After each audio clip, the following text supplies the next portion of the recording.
Greetings to everyone. Today we will continue our chapter cell. बेटा cell में अभी तक हमने क्या पढ़ लिया? Cell membrane, cell wall, nucleus and cytoplasm. इन सब बातों के बारे में हमने पढ़ा। क्योंकि सेल वॉल क्या होती है हमारी, कोई भी सेल है बेटा, उसकी जो आउटर कवरिंग होती है हम उसको क्या बोलते हैं? कोई भी सेल, ये सेल वॉल है, ये सेल मेम्ब्रेन है और सेल मेम्ब्रेन है। इसके अंदर एक राउंड बॉडी होती है जो सेंटर में भी हो सकती है। बेसिकली वो क्या है? न्यूक्लियस है, सेल डिवीजन में हेल्प करता है, पोरस होता है। और इसके अंदर जो फ्लूइड फिल होता है that is we call cytoplasm. अब हम क्या पढ़ेंगे बेटा? Cell organelles. सेल ऑर्गेनेलीज यानी membrane bound small structures are present inside the cell. कि सेल के अंदर membrane bounded structures for specific functioning of cell. कि सेल की स्पेसिफिक फंक्शनिंग के लिए, क्योंकि स्पेसिफिक फंक्शनिंग क्या? Cell division, cell generation. Cell ही तो बेसिक यूनिट है। जब मैं बोल रही हूँ, हिल रही हूँ, तो मेरी बॉडी में जो मल्टी सेल्यूलर ऑर्गेनिजम्स हूँ मैं, क्योंकि मेरे अंदर बहुत सारी सेल है, लेकिन जो एक सेल का काम है वही तो मिलके सभी सेल जुड़कर एक बड़ा काम करेंगे। तो सेल के केमिकल रिएक्शंस काफ़ी होती है बेटा। उनको करने के लिए क्या चाहिए? कुछ स्पेसिफिक पार्ट होता है जिसको हम बोलते हैं बेटा सेल ऑर्गेनेलीज। क्या बोलते हैं बेटा इनको? हम सेल ऑर्गेनेलीज। इनका केमिकल फंक्शन होता है, ये रिक्वायर्ड होते हैं विद इन द सेल। और यही चीज है कि ये मेम्ब्रेन जो बाउंडेड है, यही मेम्ब्रेन इनको क्या बनाती है? यूकैरियोट्स में प्रेजेंट करती है। कहाँ बता देती है बेटा? ये यूकैरियोट का स्पेशल फीचर है, क्योंकि प्रोकैरियोटिक सेल्स में ना तो न्यूक्लियस मेम्ब्रेन बाउंडेड होता है, ना ही और अदर ऑर्गेनेलीज होते हैं। तो यही एक मोर इम्पोर्टेंट थिंग है जो प्रोकैरियोट्स को यूकैरियोट्स से डिफर करती है। तो हमारे पास बहुत सारे हैं organelles. That is one is endoplasmic reticulum, Golgi apparatus and Golgi apparatus के बाद बेटा आपका हो गया mitochondria and lysosomes, vesicles and we say plastid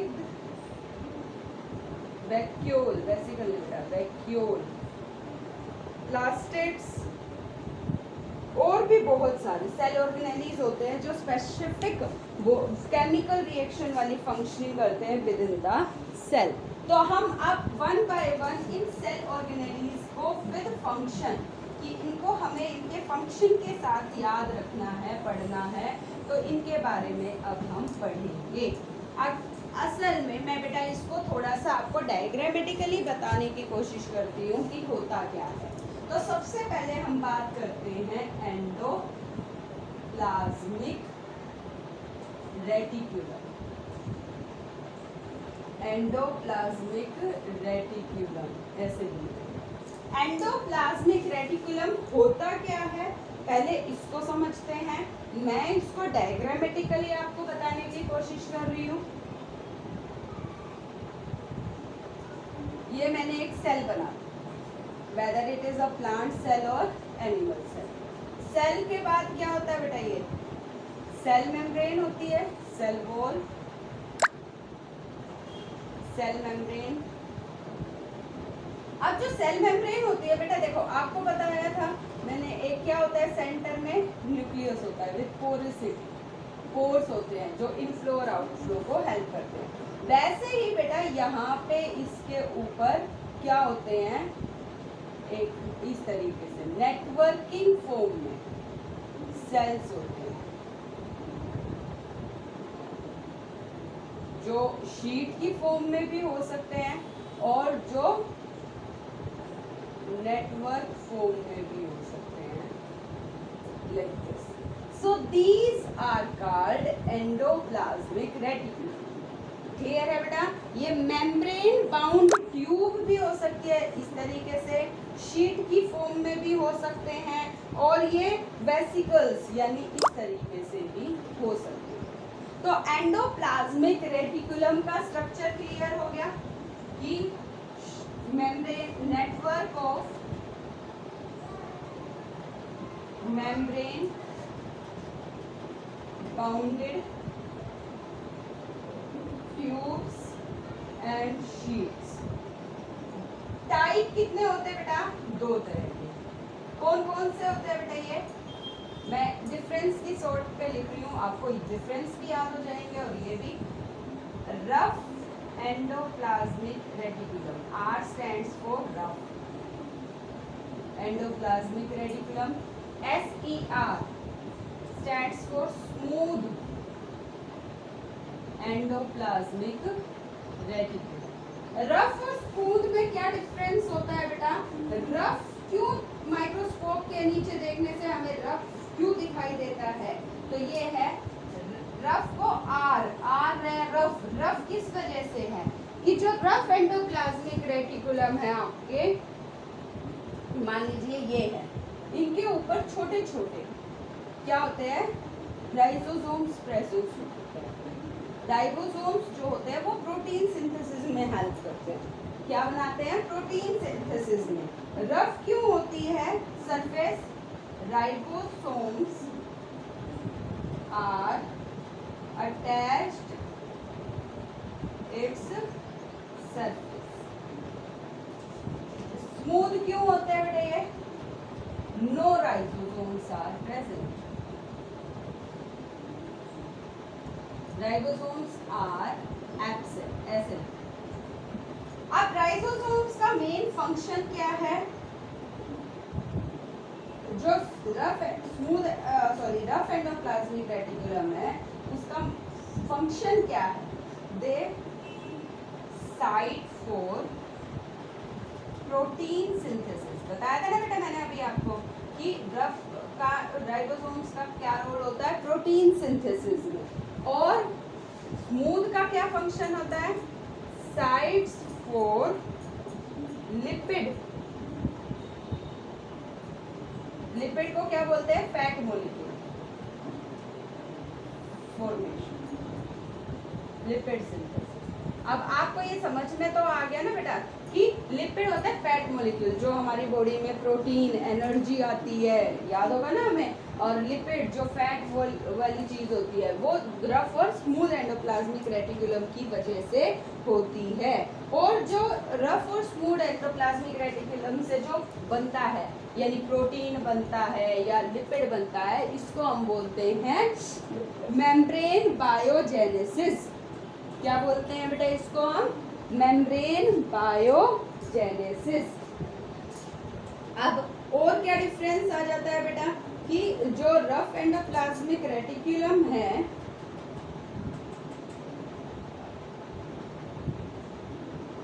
जो आपका, और क्या डिफरेंस आ जाता है बेटा कि जो आपका रफ एंडोप्लाज्मिक रेटिकुलम है that is functioning as the, ये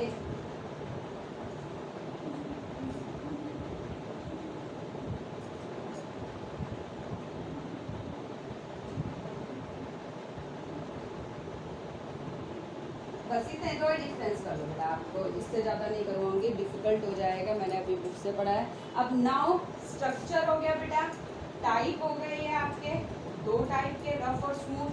अब थर्ड वन आ जाता है आपका मेन, इसकी फंक्शन कि as a whole endoplasmic reticulum का रोल क्या है, फंक्शन क्या है। सबसे पहला फंक्शन तो यही आ गया बेटा कि इसको ना मैं एनसीईआरटी से लेकर चल रही हूँ बेटा आपकी। तो सबसे पहला जो इसका आ जाता है functioning, that is membrane biogenesis, act as membrane biogenesis कि बोथ प्रोटीन और लिपिड मिलकर क्या करते हैं, मेम्ब्रेन बायोजेनेसिस। और क्या फंक्शन है, प्रोटीन एंड लिपिड्स,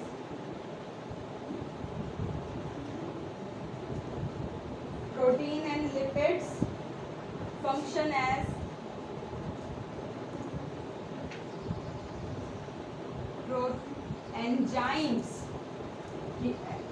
एंजाइम्स की तरह काम करते हैं ये बॉडी फंक्शनिंग में, एंड हॉर्मोन्स, एंजाइम्स और हॉर्मोन्स की तरह काम करते हैं। और क्या फंक्शन है, और क्या फंक्शन है बेटा आपका इसमें एंडोप्लाज्मिक रेटिकुलम का, सपोर्ट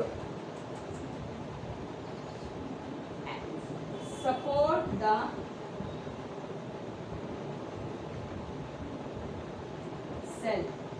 सेल का जो फ्रेमवर्क बन रहा है उसको सपोर्ट भी तो कर रहा है, transport and exchange of material. बेटा एक्चुअल में ये जैसे न्यूक्लियस हमारा पोरस होता है, एंडोप्लाज्मिक रेटिकुलम भी पोरस होता है। ये जो मान लो प्रोटीन यहाँ बना, उस प्रोटीन को एक जगह से दूसरी जगह तक, सेल के यहाँ से यहाँ हर जगह पहुँचाने का काम करते हैं।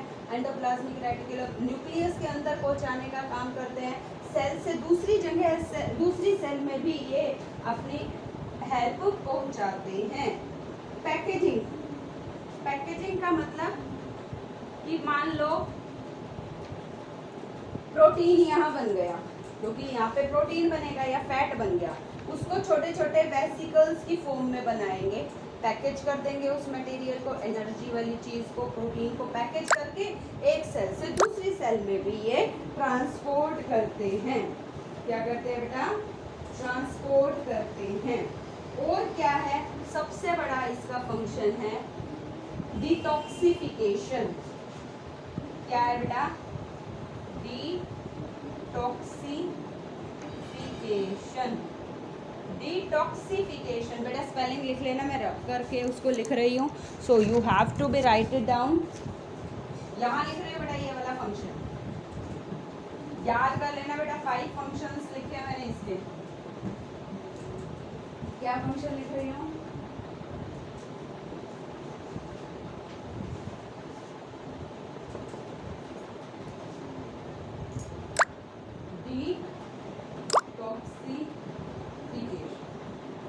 एनसीईआरटी करवा रही बेटा, इससे ज़्यादा नहीं करवा रही मैं आपको, लेकिन एनसीईआरटी को स्पेसिफाई कर दूँ कि डिटॉक्सिफिकेशन क्या करता है। जो स्मूथ एंडोप्लाज्मिक रेटिकुलम है वो क्या करता है, हेल्थ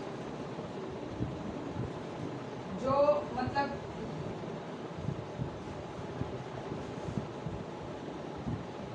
जो स्मूथ एंडोप्लाज्मिक रेटिकुलम है वो जो एनिमल की सेल है, इन liver cells, smooth endoplasmic reticulum in liver cells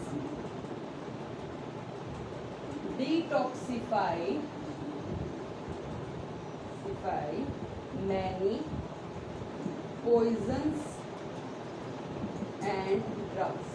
मतलब डिटॉक्सिफाइंग का मतलब होता है जहर को ख़त्म करना, कुछ दवाइयाँ या कुछ जहर को ख़त्म करना है। कहाँ पे ख़त्म करता है बेटा, ये लीवर सेल्स में। कौन करता है, स्मूथ एंडोप्लाज्मिक रेटिकुलम करता है। क्लियर है बेटा, तो वो केमिकल एक्टिविटीज़ में रोल प्ले करता है, सपोर्ट करता है, ट्रांसपोर्ट और एक्सचेंज ऑफ मटेरियल करता है, पैकेजिंग करता है, डिटॉक्सिफिकेशन करता है। So these are the functions of endoplasmic reticulum. Next है आपका एंडोप्लाज्मिक रेटिकुलम के बाद नेक्स्ट आपका सेल ऑर्गेनेली है बेटा गोल्जी एपरेटस। क्या है बेटा next, second cell organelle Golgi apparatus. ये गोल्जी एपरेटस क्या है, गोल्जी एपरेटस एक्चुअल में आपका एक ऐसा एक आपका सेल ऑर्गेनेली है जिसको एक साइंटिस्ट कार्ल कैमिलो गोल्जी, क्या नाम है साइंटिस्ट का, कैमिलो गोल्जी, 1898 में इसने बताया था कि ये सेल के अंदर एक और सेल ऑर्गेनेली होता है जिसको हम क्या बोलते हैं, गोल्जी एपरेटस बोलते हैं। क्या बोलते हैं बेटा इसको हम, गोल्जी एपरेटस बोलते हैं। एक्चुअल में गोल्जी एपरेटस क्या है, एक मेम्ब्रेन बाउंड स्ट्रक्चर्स है। मेम्ब्रेन बाउंड स्ट्रक्चर्स कैसे, कि मैं इसको बना के दिखा रही हूँ आपको। मान लीजिए ये आपकी सेल है, सेल के अंदर कहीं पे भी इस तरीके से शीट की फूल इस तरीके से एक गोल्जी एपरेटस मीन्स एक सेल दूसरी सेल में इस तरह से अटैच है। This is the Golgi apparatus. इस तरह से ये सेल्स ऐसे प्रेजेंट होते हैं शीट्स की फॉर्म। तो गोल्जी एपरेटस इसको हम क्या बोलते हैं बेटा, इस चीज को जो मैंने आपको ड्रॉ करके बताया है, ये एक सरफेस है जिसको हम क्या बोलते हैं, सिस्टर्न्स। क्या नाम देते हैं बेटा, सिस्टर्न्स। तो गोल्जी एपरेटस का स्ट्रक्चर क्या है, system of membrane bound vesicle arranged parallel to each other, parallel है बेटा,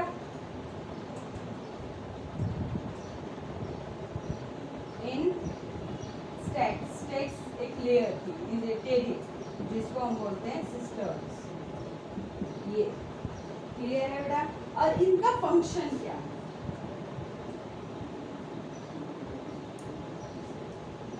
फंक्शन क्या है बेटा गोल्जी एपरेटस का, कि गोल्जी एपरेटस एक्चुअल में जो आपका एंडोप्लाज्मिक रेटिकुलम है उसके साथ कनेक्टिविटी होती है। एंडोप्लाज्मिक ये चीज एंडोप्लाज्मिक रेटिकुलम के साथ इसकी कनेक्टिविटी होती है। किसकी कनेक्टिविटी होती है बेटा, गोल्जी एपरेटस की। ये तो एंडोप्लाज्मिक रेटिकुलम है, ये यहाँ पे इसकी कनेक्टिविटी। रोल क्या होता है, फंक्शन क्या है, कि packaged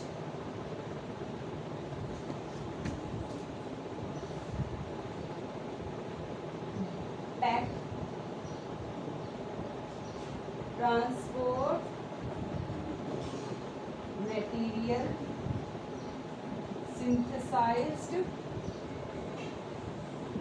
by endoplasmic reticulum to various targets.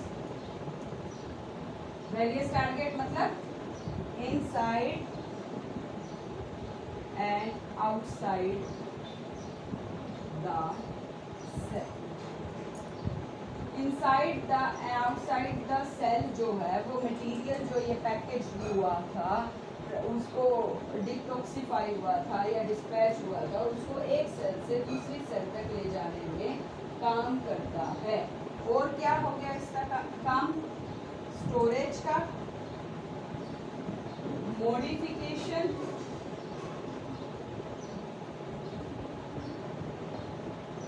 And packaging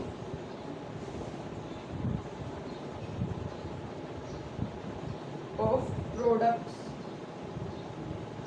in vesicles, कि इसके अंदर क्या करता है, वो स्टोर करता है, मॉडिफाई करता है और क्या करता है,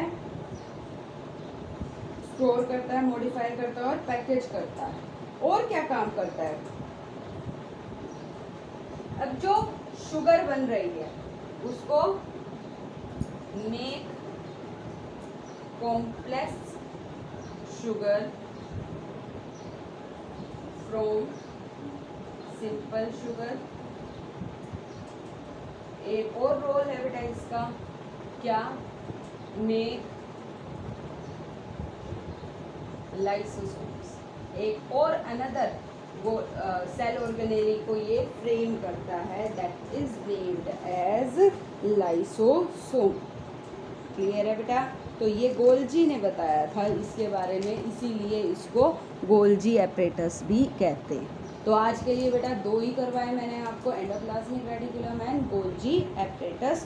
सो बेटा आपने ये करने हैं और इनको लिखना है। Thank you everyone.